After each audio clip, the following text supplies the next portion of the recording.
CMM কোর্টের ৬ নম্বর আদালত জনাব সারা ফারজানা হক স্যারের আদালতে যাত্রাবাড়ি থানার জুবাইদ ইসলাম হত্যা মামলায় ব্যারিস্টার হাসিনার অত্যন্ত আস্থাভাজন সাবেক মন্ত্রী মোহাম্মদ নুরুজ্জামান আহমেদকে উপস্থাপন করে মামলার তদন্তকারী কর্মকর্তা এই মামলার সাথে সম্পৃক্ত থাকার কারণে সাবেক এই মন্ত্রীকে সোনারেস্টের প্রার্থনা করেন।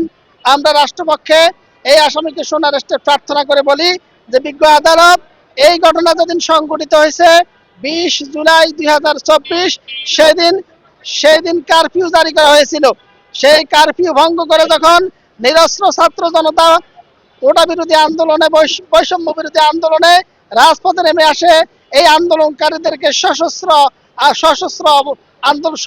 প্রতিহতকারীরা হাসিনার মদতপুষ্টরা এই মন্ত্রী সেই মদতপুষ্ট গ্যাংয়ের সদস্য ছিলেন। তারা সেদিন গুলি করে মোট ৭১ জন নিরস্ত্র আন্দোলনকারীকে শহীদ করেছে।